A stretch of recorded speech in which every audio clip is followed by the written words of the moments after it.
Hi everyone, and welcome to Learn Accountancy.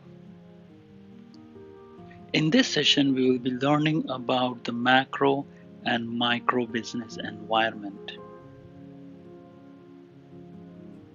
Before we start with the analysis, let's have an understanding of Bloom's taxonomy.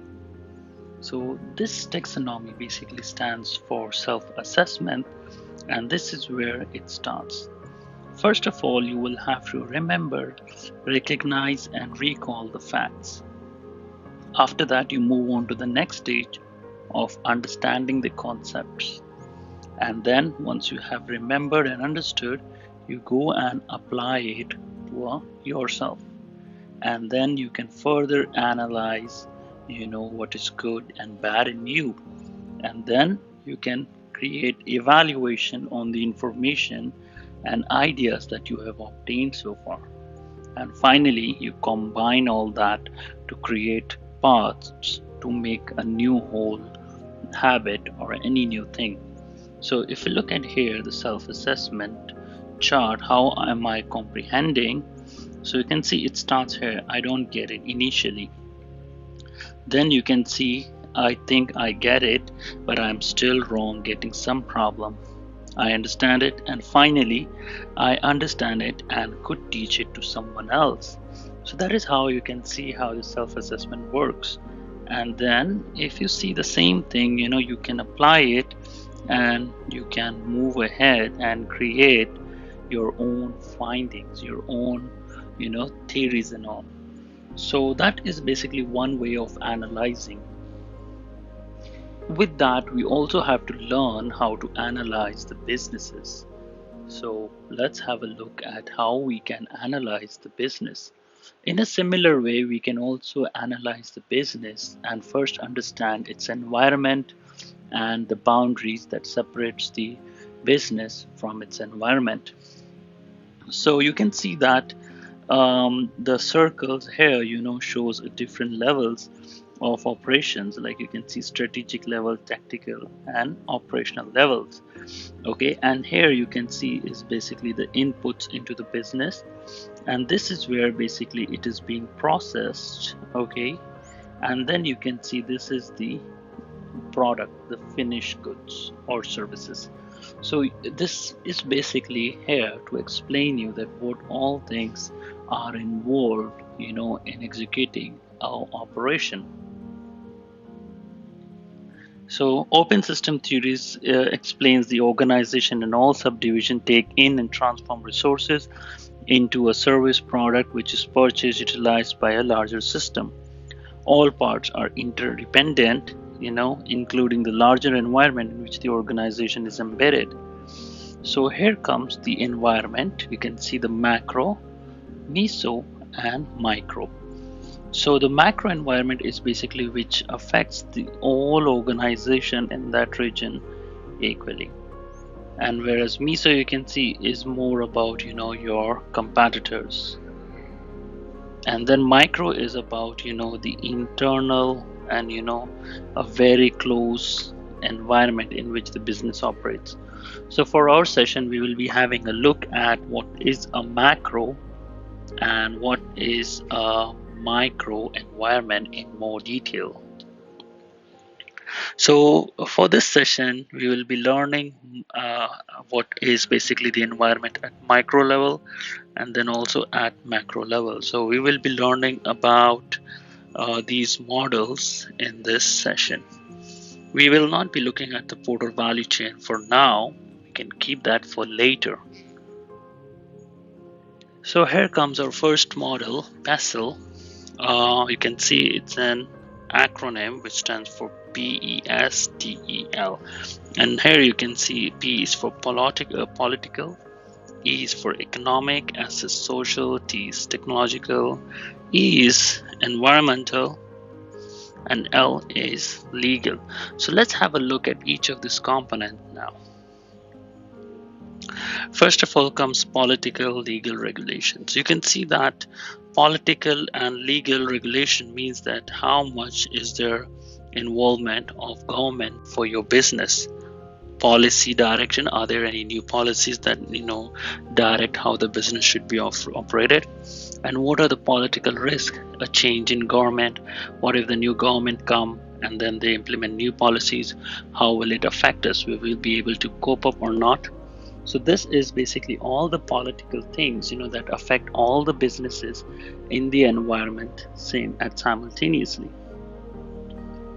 The next thing that we have is we have to learn also about a legislation, like what is the company law, health and safety, criminal, data protection, and employment law that are being implemented in the region. Because as a business, we have to comply with all these things, so that we avoid having fines and penalties. So you can see how all these things are derived from the legal law creation. The legal framework for employees, you can see that employees are protected by a range of laws. For example, you cannot simply terminate them. You have to take care of their health and safety. So we are learning this model, so that we can analyze a business, for our assignment. Then comes the second fact of our vessel is economic. And in economic, we have to look at the policies like fiscal policy, tax rates, interest rates, and exchange rates. Each of this will have an impact on the business. Then comes the social factors that affect the business, and these can be such as age, gender, income, family life cycle, occupation, education, and social class. So all these things basically defines the social nature and the social factors for the business that are being affected. After that, cultural is also part of a social. As we have earlier studied about culture, so that also comes under the social trends, like what are the attitudes, diets, and obesity, and how does the business of these trends in health and diet include. So like growing markets, employee health, and their productivity and all. So this also comes in your social thing. The next thing we have is our environmental effects, such as nowadays there is more increased concern for green nature. You must have also seen at ATM machines that there is an option do not print, which is showing more green activities that the business is following up. So this do have an impression and reputation in the global markets. So how green is the institute, waste disposal policies, how the waste is being removed, like waste disposal such as plastics and air pollution and all that stuff, carbon footprints, packaging policies, and climate change policy. So these all do come under the environmental factors. With that, we have got next one is the technology, and obviously we know that as in the global environment that we are operating now, so we should be knowing that technology plays an important role. So is the system of a strategic importance? Can the system be relatively isolated? Do we understand the system enough to manage the service agreement? And how often we need to change the technology. So yep, it is very, very important and supportive in understanding the technology. Okay, with that we have finished the first model, vessel, and let's have a look at again micro environment, you can say, which is a Porter 5 forces. So Michael Porter in 1980 suggested that the pressure created by 5 competitive forces specific to the industry or organization will determine the long-term shareholder returns. So model may be used in two ways. First of all, to understand inherent attractiveness of industry, and by understanding the impact of each individual force, an organization may be taken to mitigate that. So let's have a look at all the 5 forces that are available under the Porter 5 forces. It's an important tool to analyze the business competitive environment, how they are operating, and are they sufficiently productive and compatible compared to their competitors. So it has several threats which can be studied now.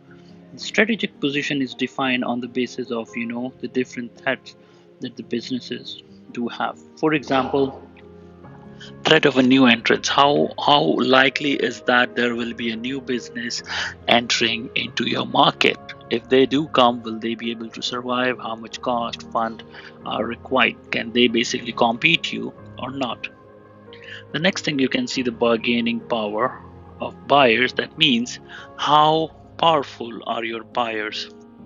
Like, do they have enough power to buy? I mean, can they exert influence or you or not? That means if they are making up a big portion of your total sales, that means they do have got buyers.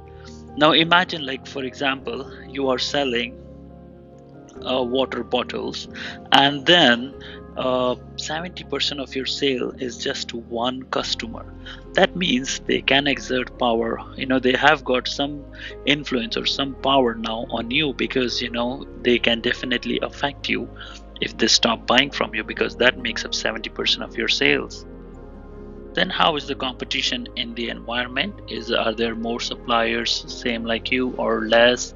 And how much is the entry cost and all that stuff also.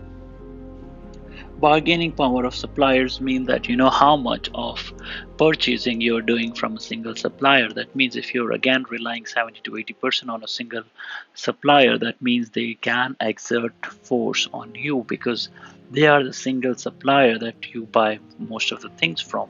For example, you can see the aircraft organization largely rely on a single company that is providing fuel to them, right?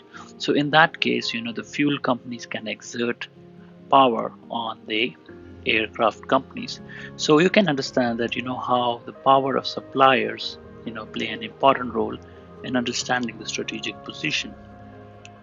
And the last but not is the threat of substitutes. Now you can consider threat of substitute as if like you're thirsty, so you have got a lot of options, right? You can drink water, you can drink soft drinks, you can drink juice, right? So you can see this is considered as a substitute, right?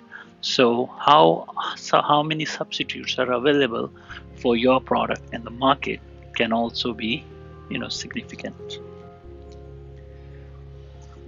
Last but not the least is about SWOT analysis. So SWOT is a very important tool that identifies strength, weakness, and opportunities threat. So right now on the screen you can see a SWOT analysis. The same can be applied to business and for individual personal development. So consider this as a task. You can see the question under each heading. Try to answer that for yourself, and then for your identified organization, try to apply a SWOT analysis in the same manner for your organization, trying to find out their strengths, their weaknesses. Okay, what are the opportunities and threats available? Usually strengths and weaknesses will be internal to the organization, and opportunities and threats are mainly external. So thank you all. That's the end of the session.